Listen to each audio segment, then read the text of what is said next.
Assalamualaikum warahmatullahi wabarakatuh. Kami dari SMA Muhammadiyah 1 Gresik, saya Azarian Kramajida Dan saya Safira Wahda Widya Putri. Sebelumnya kami berterima kasih karena sudah diberikan kesempatan untuk mempresentasikan penelitian ini. Berikut adalah presentasi dari kami.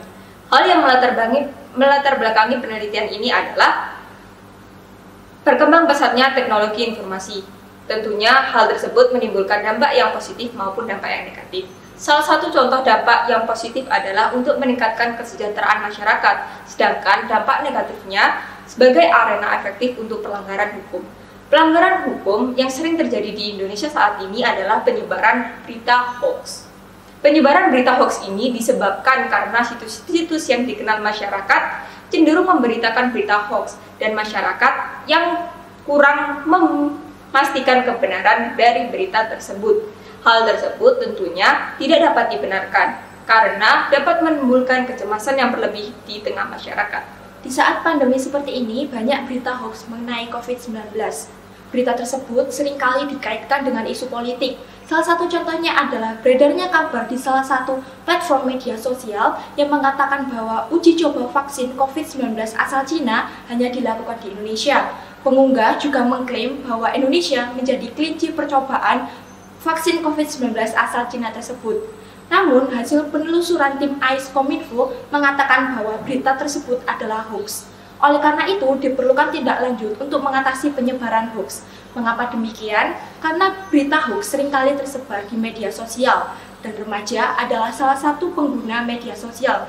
Jika hal tersebut dibiarkan, maka akan mengubah pola pikir remaja.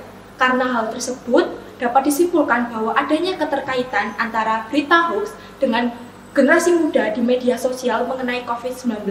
Dari latar belakang yang sudah dipaparkan, maka kami membuat penelitian dengan judul Analisis Peranan dan Pengaruh Jenis Sosial Media Terhadap Penyebaran Berita Hoax COVID-19 di SMA Muhammadiyah 1 Gresik. Rumusan penelitian ini adalah yang pertama, apa jenis sosial media yang memiliki peranan dalam penyebaran berita hoax COVID-19? Yang kedua, apa yang melatar belakangi siswa dalam membagi konten yang berkaitan dengan COVID-19 yang dengan media sosial yang mereka gunakan? Dan yang ketiga, apa faktor yang menjadi penyebab penyebaran hoax COVID-19 di SMA Muhammadiyah 1 Gresik?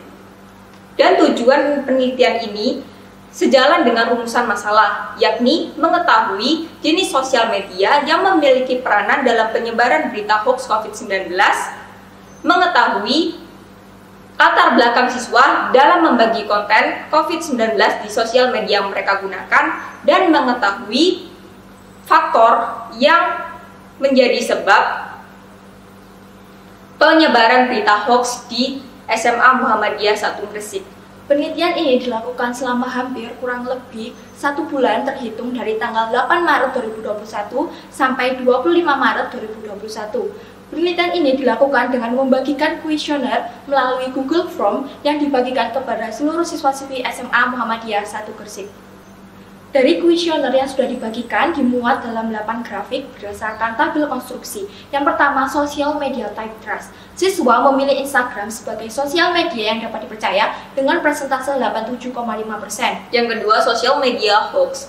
Siswa memilih WhatsApp sebagai sosial media yang cenderung menyebarkan hoax dengan persentase sebesar 72,8%. Yang ketiga yaitu BIS. Siswa memilih membantu menyelesaikan masalah sebagai alasan dasar dalam membagikan konten COVID-19 dengan persentase 68,9%. Yang keempat, information sharing. Siswa memilih memberikan informasi untuk memberikan manfaat bagi orang lain dengan persentase sebesar 78,5%. Yang kelima yaitu information seeking. Siswa memilih mengambil informasi yang diperlukan sebagai memberikan manfaat kepada diri sendiri dengan persentase 74,3%. Yang keenam, socialization. Siswa memilih bertukar pandangan sebagai dampak sosial yang dapat diberikan bagi orang lain maupun diri sendiri dengan persentase sebesar 66,5%. Yang ketujuh yaitu pastime. Siswa memilih membagikan berita saat waktu luang atau bosan sebagai waktu saat membagikan konten COVID-19 dengan persentase 50,9%. Yang kedelapan, fake news sharing on COVID-19. Siswa memilih membagikan berita yang dirasa akurat, kemudian menemukan berita tersebut hoax, dan membagikan berita yang melebih-lebihkan tanpa disadari. Kedua pilihan tersebut memiliki presentasi yang sama, yakni 35,6%. Dari hasil kuesioner tersebut memberikan jawaban rumusan masalah pada penelitian ini. Yang pertama, jenis sosial media yang cenderung menyebarkan hoax konten COVID-19 yaitu WhatsApp. Yang kedua, latar belakang siswa dalam membagikan konten COVID-19 di sosial media yang mereka gunakan adalah untuk memberi informasi. Dan yang ketiga, faktor-faktor yang menyebabkan penyebaran konten COVID-19 hoax di Semam adalah karena kurangnya menggali informasi tentang COVID-19 dan akhirnya membuat informasi tersebut salah dan dilebih-lebihkan. Sekian presentasi dari kami, kurang lebihnya mohon maaf. Nun wal kolami wa mayasturun. Wassalamualaikum warahmatullahi wabarakatuh.